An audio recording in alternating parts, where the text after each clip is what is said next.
बाद कर्मवाद में आज से अपन जो आठों कर्म है वह आठों कर्म कैसे बंधते हैं और जिसके द्वारा हम अपना जो कर्म बंध को अटका सकते हैं, इसके बारे में आज समझेंगे।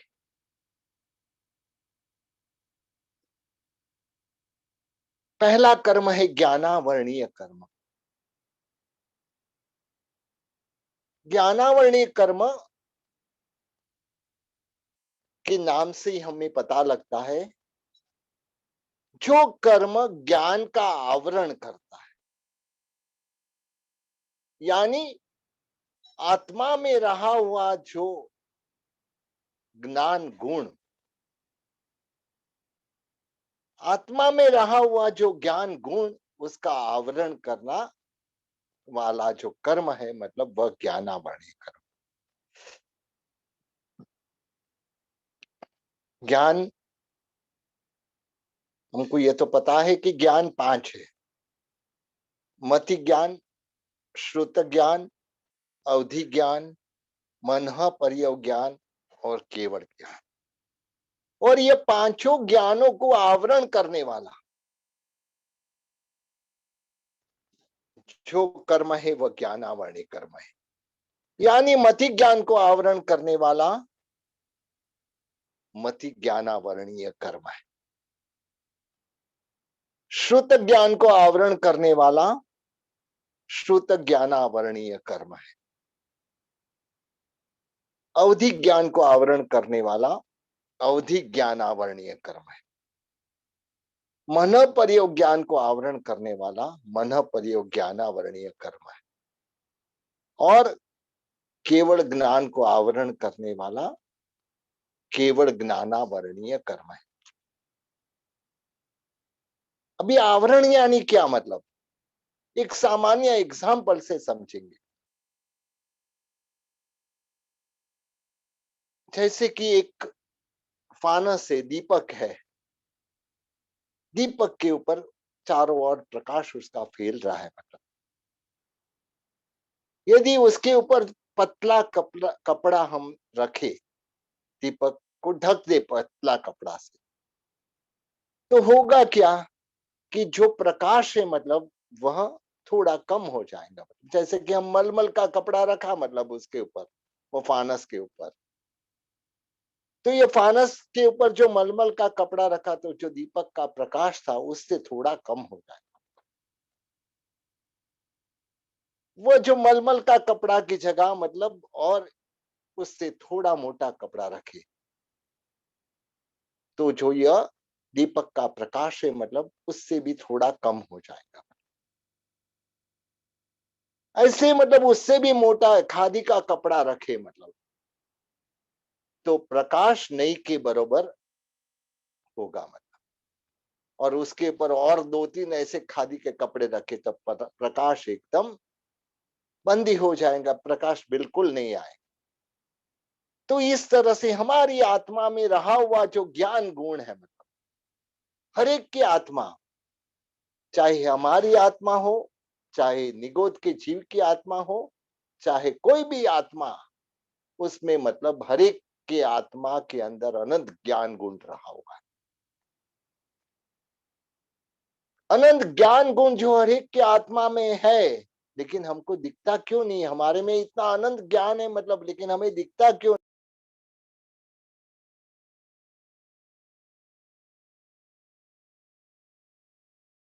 आवरण ऐसा है कि जिसके द्वारा हमारी आत्मा या आवरण की वजह से हमारे में ज्ञान में हर एक आत्मा में अलग अलग प्रकार से फर्क दिखता है।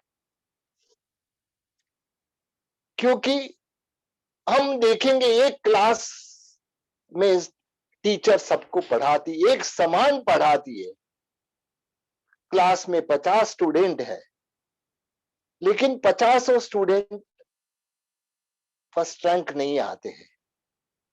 इसमें एक आध फर्स्ट रैंक आता है, थोड़ा मतलब मीडियम रहते हैं, थोड़ा फेल होने वाले भी रहते हैं। तो ये सब फर्क क्यों है? क्योंकि देने वाले जो टीचर है वह तो सबको एक समान सिखाते हैं, लेकिन यह ज्ञानावरणी कर्म जो आवरण की वजह से हर एक में मतलब यह अपने आप में फर्क होता है। एक स्टूडेंट का ग्रास्पिंग पावर इतना फास्ट रहता है कि एक बार सुने तो ग्रहण कर लेता है, और एक का 10 बार भी समझाए तो भी मतलब वह उसको समझ में नहीं आता है। तो यह कारण बस ये एक ही है कि हमारे में रहा हुआ जो ज्ञान का आवरण, ऐसे मति ज्ञान का आवरण, मति ज्ञान यानी हमारी जो बुद्धि के ऊपर आवरण, कई लोगों को देखते हैं समझ नहीं पाते, मतलब कई लोगों को बहुत बार समझाने के बावजूद भी समझ नहीं पाते, और कई लोग मतलब खाली एक इशारे में समझ जाते हैं। फर्क क्या है? बस यही आवरण का फर्क है। ऐसे श्रुत ज्ञान आवरणी कर्म, कई लोग मतलब दिन में मतलब 5 गाथा 10 गाथा कर सकते हैं मतलब, और कई लोग मतलब पूरा दिन में मतलब एक गाथा एक लाइन भी मुश्किल से कर पाते। यह कारण भी मतलब ज्ञानावरणी कर्म है। ऐसे हमारे में मतलब अवधि अवधि ज्ञान तो बिल्कुल है ही नहीं, मतलब मन प्रयोग ज्ञान भी नहीं है और केवल नाम मिल रही है, बोले तो वह जो कर्म का आवरण पूर्ण आवरण है, मतलब यानी जो अवधि ज्ञान के ऊपर आवरण पूर्ण है, मतलब मन प्रयोग ज्ञान के ऊपर आवरण पूर्ण है, केवल नाम के मतलब पूर्ण आवरण। मति ज्ञान और श्रुत ज्ञान दो ज्ञान मतलब हमारे में है। तो यह ज्ञानावरणी कर्म की वजह से हम ज्ञान पंचमी की कथा में देखते हैं कि वरदत्त और गुण मंजरी, आज हम यह ज्ञानावरणी कर्म का बंद कैसे करते, मतलब क्या कारण से हम ज्ञानावरणी कर्म का बंद करते, इसको समझेंगे। मतलब क्योंकि हमारी आत्मा ऐसे कई कार्य करती है, मतलब कि जिसके द्वारा ज्ञान की आशातना होती है।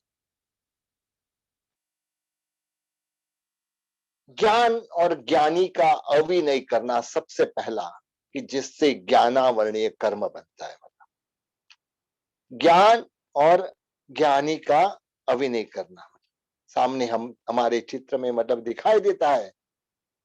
जो जो अलग अलग प्रकार से मतलब ज्ञान की आशाधना करते हैं, ज्ञान को पैर लगाते हैं, ज्ञान के ऊपर थूकते हैं, ज्ञान में खाते हैं,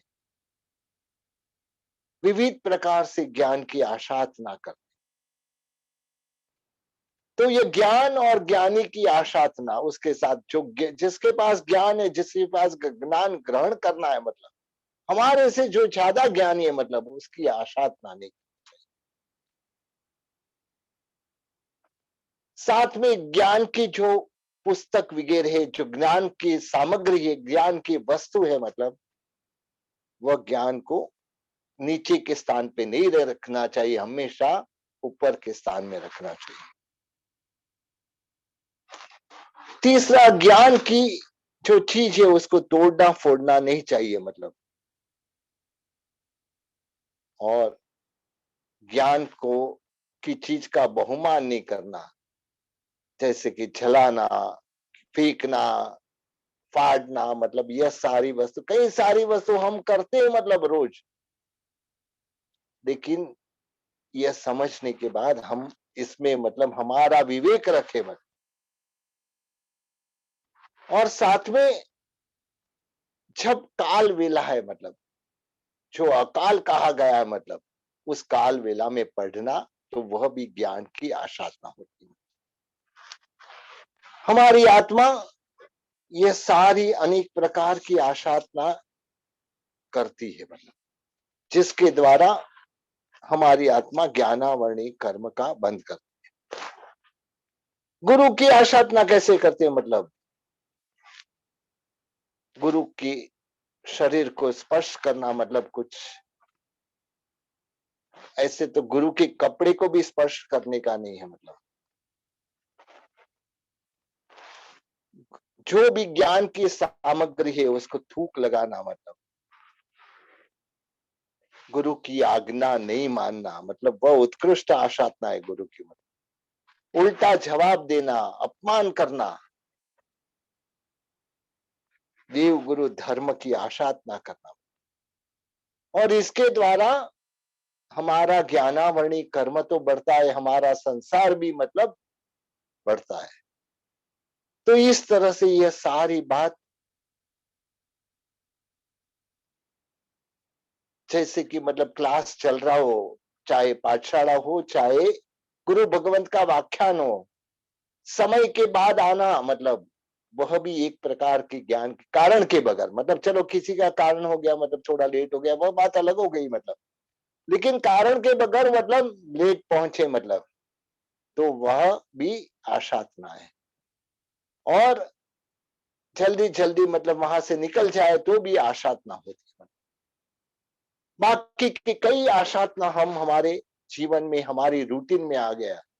आजकल कहीं पे भी बाहर जाते हैं, मतलब पेपर नेपकिन होता है, मतलब वह पेपर नेपकिन से मतलब हमारे हाथ वगैरह पहुंचते हैं। मतलब एक जमाना ऐसा था कि कपड़ा, हमारे कपड़े का रुमाल से मतलब करते थे, कितनी बार भी पूछो कोई प्रॉब्लम नहीं होती, खाली धोने को डालना है। लेकिन आज देखते ही मतलब एक दो व्यक्ति बैठे और 8-10 नेपकिन, पेपर नेपकिन मतलब वह हाथ पहुंच के डाल देते हैं। तो ये ज्ञान की सारी आशातना हम वरदत्त और गुण मंजरी के मतलब दृष्टांत से देखेंगे। मतलब पूर्व भव में ये दोनों ने ज्ञान की आशातना की। एक ने मतलब अपना जो पुत्र वगैरह है, मतलब उसको पढ़ने चाहते थे, वहां खेलते थे, मस्ती करते थे, गुरु को तकलीफ देते थे। गुरु जब मारते थे तो आके मतलब माँ को कंप्लेन करते थे कि यह गुरु हमको मार रहे, मतलब जाना ही नहीं, अभी तुम पढ़ने के लिए जाना ही नहीं, तुम्हारा किताब वगैरह दो, मतलब दोनों किताब वगैरह जो भी सामग्री थी पूरा मतलब आग में डाल के चला दिया। और अगला जन्म में मतलब गूंगी और बहरी के रूप में जन्म होता है। मतलब कुछ समझ में नहीं आता है। मतलब तो यह जो ज्ञान का आवरण, इस तरह से ज्ञान की आशातना करने से, वरदत्त कुमार के मतलब जीवन में के पूर्व भव में मतलब साधु थे, बहुत ही अच्छे शिष्य परिवार था, खुद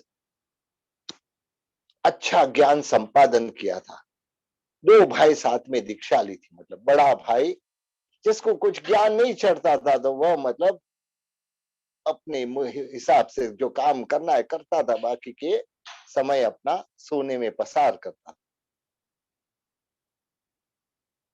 यह जो छोटे भाई आचार्य पदवी तक पहुंचे, मतलब और शिष्य, उनके पास कई शिष्य पढ़ते थे। कभी भी मतलब एक बार ऐसे होता है कि दोपहर में सोए हुए रहते, कोई शिष्य आता है, प्रश्न पूछने के लिए आता है, प्रश्न का जवाब देते हैं, जवाब देने के बाद वापस सोना चाहते हैं। अब इस दूसरा शिष्य आता है, दूसरा प्रश्न पूछता है, मतलब और उसको भी समाधान किया। ऐसे करते करते करते एक शिष्य, दो शिष्य, तीन शिष्य, चार शिष्य ऐसे आते रहते। उनको ऐसे लगता है क्या बात है, मतलब मुझे शांति से सोने को भी नहीं मिलता है, मतलब और यह मेरा बड़ा भाई देखो आराम से घंटा, 2 घंटा, 3 घंटा जितना चाहे उतना सोता है। कैसा है उसका जीवन? अरे मेरे से तो वह अच्छा है। इतना ज्ञान संपादन करने के बाद भी मतलब ऐसा उसको मन में ऐसे आता है, आज से मैं किसी को ज्ञान दूंगा नहीं, ऐसा करके मौन लेते। खुद में ज्ञान है, ज्ञान का अभिमान भी नहीं रखना है। हमारे पास ज्ञान है, वो बांटने से मतलब बढ़ता है, ज्ञान कम नहीं होता है। इसके लिए कहते हैं कि यह ज्ञान और ज्ञानी की जो आशातना करते हैं, जिसके द्वारा हमारी आत्मा कई ऐसी आशातना हम रोज हमारे रूटीन जीवन में भी करते हैं। मतलब रूटीन जीवन में मतलब खाते समय बोलना, मतलब बिना मुख साफ किए, मतलब खाते समय बोलना, मतलब तो यह भी ज्ञान की आशातना है। मतलब कई सारी आशातना हम अवॉइड कर सकते हैं। मतलब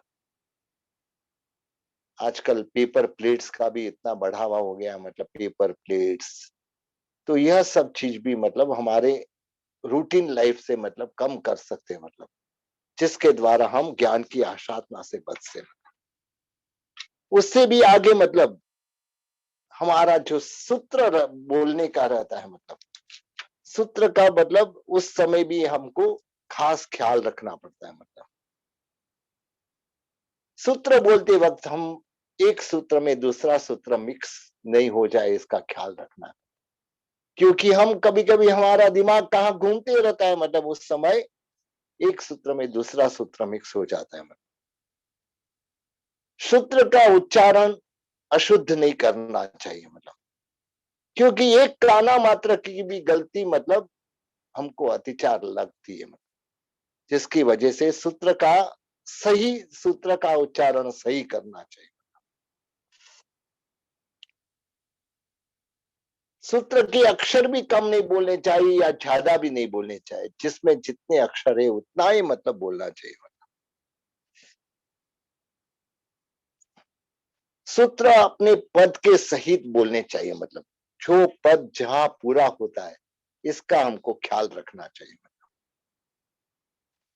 सूत्र विनय और बहुमान पूर्वक बोलना चाहिए। सूत्र मतलब ऐसे ही करके बोलना नहीं, मतलब उसको विनय और बहुमान दोनों होने चाहिए।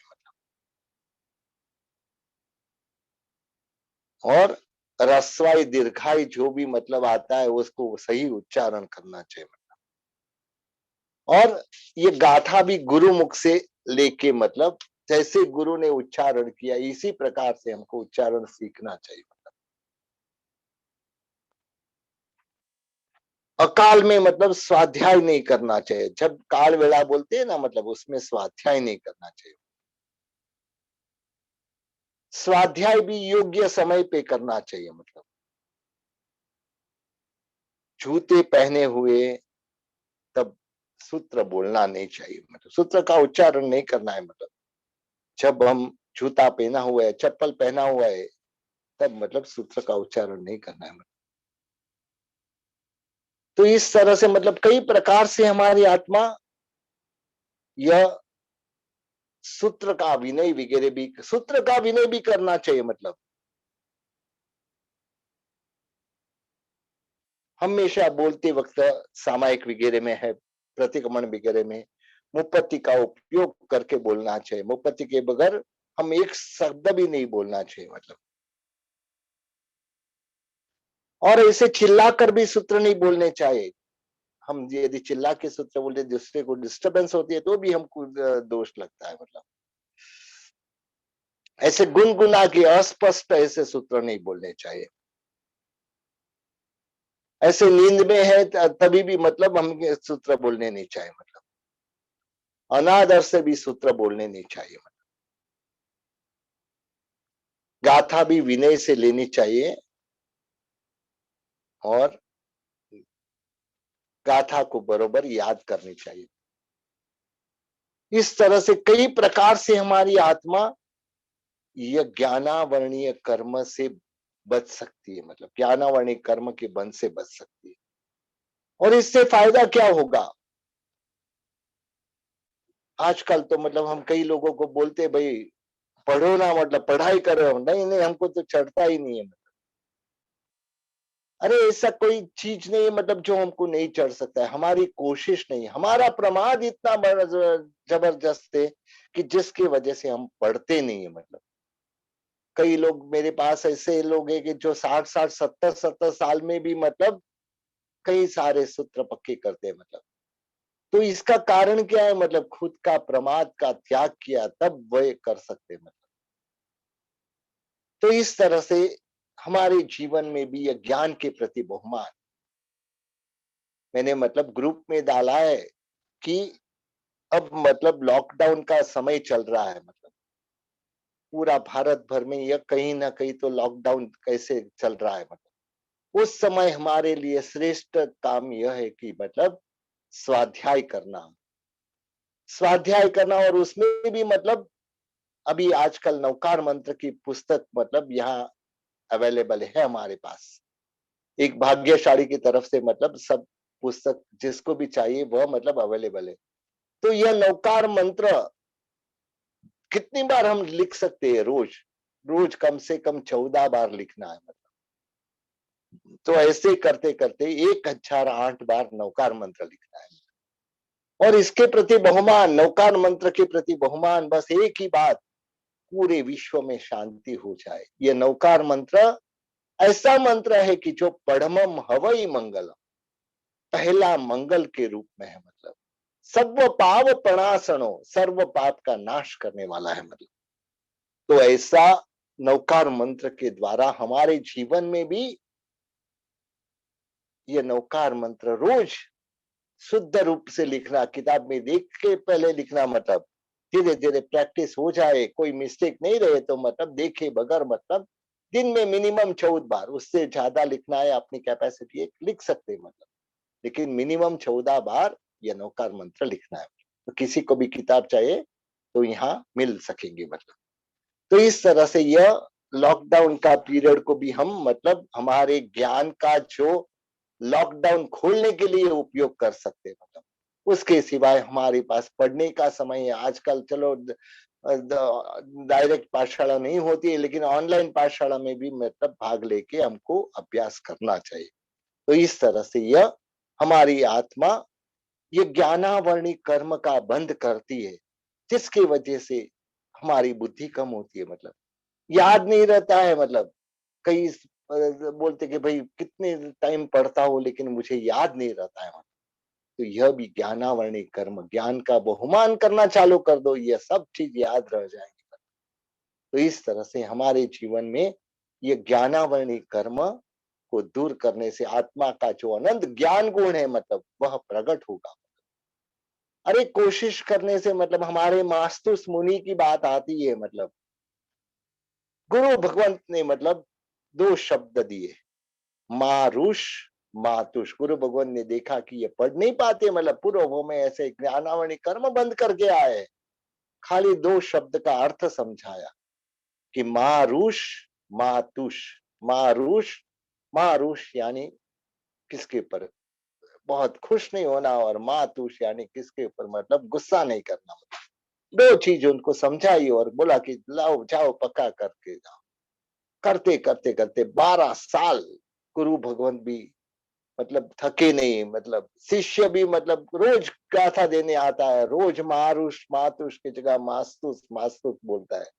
और फिर भी उस समय पे मतलब गुरु भगवंत वापस उसको दूसरी बार बोलते कि नहीं मारुष और मातुष है, मतलब 12 साल के बाद गुरु भगवंत ने एक थप्पड़ लगाया। क्या इतना साल से मतलब उनको ऐसे होता है कि मैंने गुरु भगवंत को त्रास दिया है, मतलब गुरु भगवंत को मैंने तकलीफ दी है, मतलब मेरी वजह से गुरु भगवंत को गुस्सा करना पड़ा है। अपने खुद की आत्म निंदा करते करते जिसको दो शब्द नहीं आते थे उसमें अनंत ज्ञान गुण प्रकट हो जाता है, केवल ज्ञान प्रकट होता है। तो हमारी कोशिश भी यही है कि हमारी कोशिश ये ज्ञान नामणी कर्म को दूर करना है। ज्ञान पढ़ने की कोशिश करने से भी हमारा ज्ञानावरणी कर्म दूर हो जाएगा। पढ़ने की कोशिश, आज हमारे पास समय है, समय बहुत मिलता है, मतलब व्हाट्सएप पे मतलब हमारा घंटा 2 घंटा कितना चला जाता है, मतलब लेकिन यदि यही समय हम मतलब इसमें से ज्यादा समय हम ज्ञान पढ़ने में उपयोग में रखें तो हमारे ये जो ज्ञानावरणी कर्म दूर हो सकते हैं।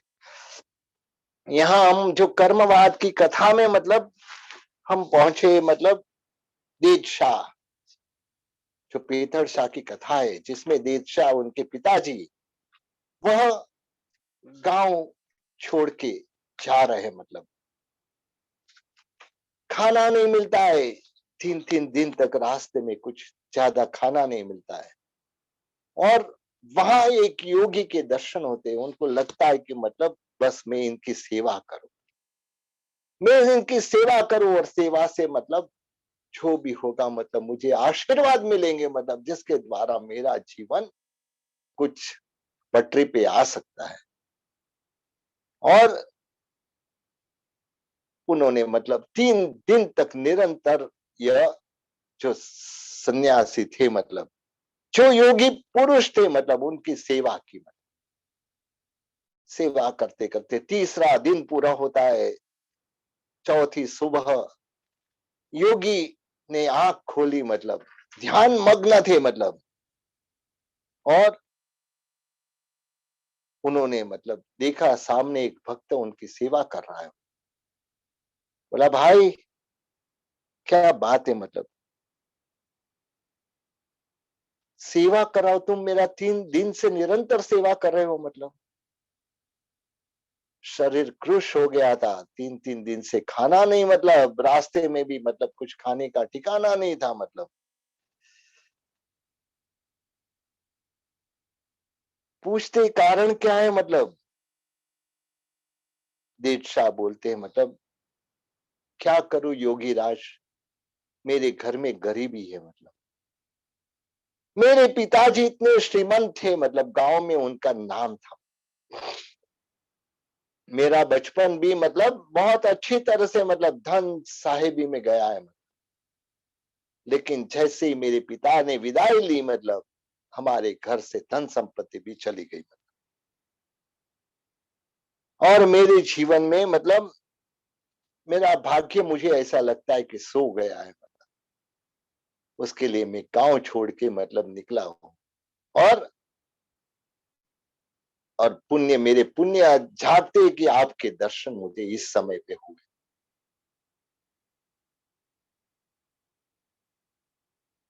बोला वत्स चिंता मत कर, मतलब मेरा नाम है नागार्जुन। ओ आप खुद ही नागार्जुन हो मतलब। उन्होंने तो नागार्जुन का नाम सुना, ये तो महान योगी पुरुष है मतलब। तो उन्होंने बहुत ही मतलब उसके ऊपर गुरु भगवंत के प्रति जो योगी राज थे उसके ऊपर बहुत ही मतलब अच्छे शब्द से उनका बहुमान, आप खुद मतलब इतने महान योगी हो मतलब। आप मतलब तो आज तो मेरा जीवन सफल हो गया मतलब।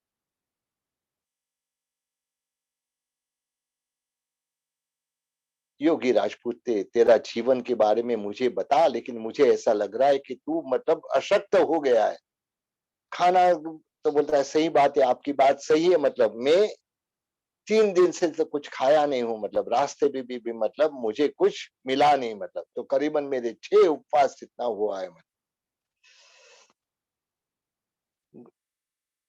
तब ये योगी राज बोलते चिंता मत कर मतलब, देख थोड़े समय में तेरे लिए भोजन आ जाएगा। ऐसा करके आंख बंद करके तुरंत ही कुछ मंत्र जाप करते हैं।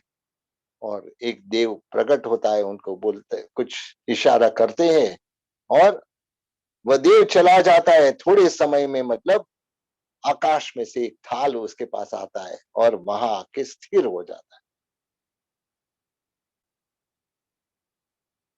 और वहां जो थाल में से इतनी अच्छी सुगंध आ रही थी मतलब, भोजन जो था थाल में मतलब इच्छा इतना अच्छी सुगंध आ रही थी मतलब, पूरे वातावरण में मतलब मादकता छा गई थी।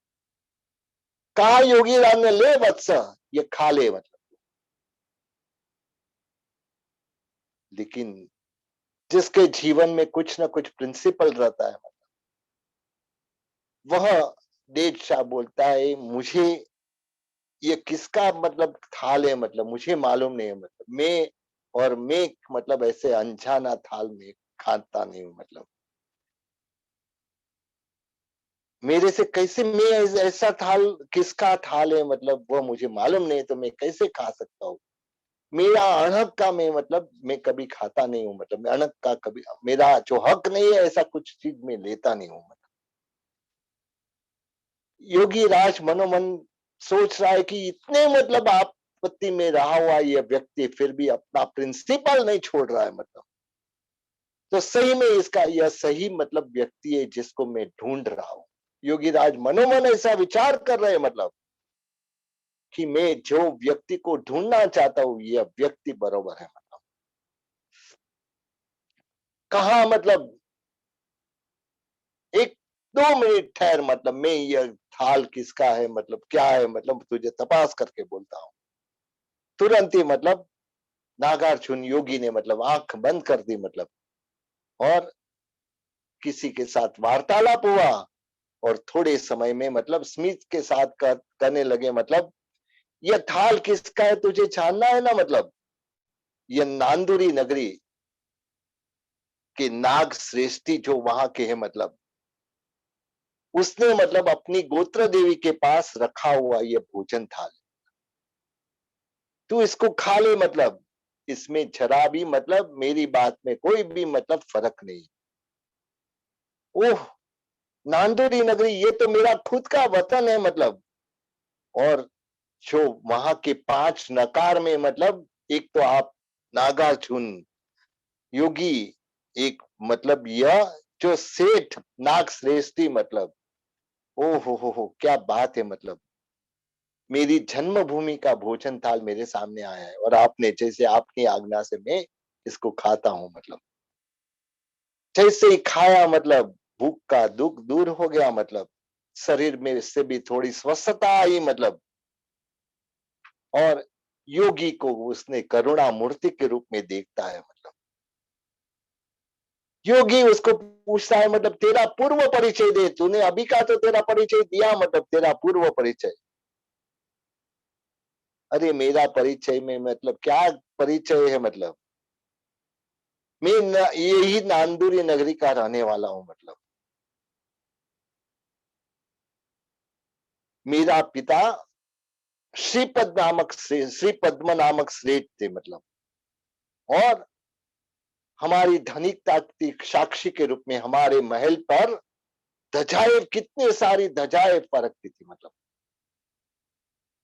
लेकिन जैसे धूप और छांव, धूप के बाद छांव, छांव के बाद धूप आती है, ऐसे हमारे जीवन में भी मतलब यह वसंत के बाद पानखर आई, और अभी मतलब जो पिता की छाया में मुझे बिल्कुल दुख नहीं था, अभी दुख ही दुख मुझे दिखाई दे रहा है, मतलब पिताजी जाने के बाद मतलब मेरी हालत बहुत खराब हो गई, मतलब आंख में से आंसू बह रहे, मतलब देश का अंतर भी, मतलब और अपनी आप बीती जो कथा थी, मतलब पूरी करते करते बोल रहा है, मतलब कि बस आपके सामने मेरे मेरे जो अंतर की, मेरे जीवन की सारी बातें मैंने आपके सामने खोल के रख दी, मतलब यहाँ ये जो नागार्जुन योगी मन में विचार कर रहा है, मतलब मैं कई दिनों से, मतलब मैंने जो सुवर्ण सिद्धि प्राप्त की है, मतलब कई सालों की खोज के बाद, कई सालों की मेहनत के बाद मैंने ये सुवर्ण सिद्धि प्राप्त की है। मेरी भी उम्र हो चुकी है, मतलब मुझे ऐसे लगता है कि योग्य पात्र को मतलब यह सुवर्ण सिद्धि में दे दो, जिसके द्वारा मतलब आगे भी यह इसका उपकार लोगों के ऊपर हो। और मनोमन विचार कर रही है योगी जी कि इसके अच्छा मतलब ये देव शास्त्र से अच्छा मतलब योग्य पुरुष शायद नहीं मिलेगा, जो जिसके जीवन में मतलब बहुत सारे प्रिंसिपल से भरा हुआ जीवन है। तुरंत ही मतलब बोलता है, हे वत्स, तुझे मैं अमूल्य वस्तु देना चाहता हूँ। क्या बात है, मतलब मेरी इतनी पहचान में मतलब आप मुझे अमूल्य वस्तु देना चाहते हैं, मतलब अरे आप मुझे छोटा सा कुछ भी दे देंगे तो भी चल। नहीं नहीं नहीं नहीं, मतलब मैंने तुझे पहचान लिया है, मतलब और मैं जो वस्तु देना चाहता हूँ वो वस्तु तेरे जीवन में तो मतलब सब कुछ लाएंगी, लेकिन तेरे को ये मैं क्यों दे रहा हूं, क्योंकि तू दूसरे के ऊपर उपकार करने वाला है, दूसरे के ऊपर तू उपकार करेगा, इसके लिए मैं तुझे दे रहा हूं। तो बोलते क्या बात है, मतलब क्या देने वाले आप मुझे बताइए, मतलब मैं योग्य हूं या नहीं, मतलब यह मुझे पता नहीं है, मतलब मैं तुझे सुवर्ण सिद्धि देने वाला हूं। क्या बात है, सुवर्ण सिद्धि, मतलब तो बोलता है हाँ, मतलब मैंने कई सालों की मेहनत के बाद ये सुवर्ण सिद्धि प्राप्त की है, मतलब और यह सुवर्ण सिद्धि को मतलब मैं तुझे देना चाहता हूँ। रात भर दोनों मतलब देव शाह और योगी राज मतलब बातें करते करते रात को जब नींद आती है तब दोनों सो जाते हैं। सवेरे देव शाह को उठाते, चल उठ दे, मैं तुझे आज मतलब ऐसी वस्तु दे दूंगा मतलब जिससे तेरा जीवन का मतलब दारिद्र्यता दूर हो जाएगी। और देव शाह उसके साथ खड़े हो गए मतलब नागार्जुन योगी ने मतलब जंगल के रास्ते पे मतलब कई ऐसे विशिष्ट ऐसी मतलब रुदंती आदि बेल औषधियों को इकट्ठा किया मतलब। और देव शाह को मतलब सारी औषधि की पहचान कराई कि यह रुदंती वेल है, यह है, यह है। अलग अलग वेल के मतलब कोई वन लत्ता, कोई फूल वगैरह सब इकट्ठा करके मतलब वापस अपने स्थान पे आए मतलब। सबका परिचय मतलब योगी राज ने दे दिया। और योगी ने जैसे विधि बताई थी मतलब देव शाह ने भी सब सामग्री इकट्ठी करके उसका जो औषधि थी मतलब उसका सबका रस निकाला। और वह रस का मतलब एक लोहा, लोहा का मतलब बहुत बड़ा लोहा का दंड था, उसके ऊपर मतलब पूरा लेप किया। लेप करके अग्नि कुंड को प्रज्वलित किया मतलब। और सामने मतलब दोनों देख रहे। नागार्जुन ने मतलब देव शाह को सब सारी वस्तु सिखा दी मतलब। और ऐसे लग रहा है कि थोड़े क्षण में ही मतलब सुवर्ण सिद्धि प्राप्त हो जाएगी। और यह जो औषधि से लिपा हुआ लोह का जो दंड था मतलब उसको अग्नि में जैसे ही डालते हैं मतलब थोड़े क्षण में ही मतलब वह सोने में पल जो लोहा था वह सोना में बदल जाता है। देव शाह को बहुत आनंद आता है, योगी को भी बहुत आनंद आता है कि इसने मतलब जो ज्ञान ग्रहण किया है मतलब परफेक्ट ज्ञान ग्रहण किया जिसकी वजह से मतलब योगी राज उसको आशीर्वाद देते मतलब तूने जो आज सिद्धि प्राप्त की है इसका सदुपयोग करना मतलब खुद के लिए कम और दूसरे के लिए ज्यादा उपयोग करना मतलब बस तू यह दूसरे के जीवन में जो दावानल लगा है उसको बुझाने की कोशिश करना। मैं तुझे आशीर्वाद देता हूं कि तू आगे जाके मतलब बहुत प्रगति करेगा अपने जीवन में मतलब। और वापिस तू अपनी नगरी नांदुरी नगरी में जा और वहां जाके तेरा भाग्योदय होगा। योगी के आशीर्वाद के साथ मतलब यह देव शाह अपने नगरी में वापस जा रहे हैं मतलब आगे क्या होता है कल के क्लास में मतलब कंटिन्यू करेंगे। क्लास का समय पूरा हो रहा है, अभी अपना क्लास यहाँ बंद कर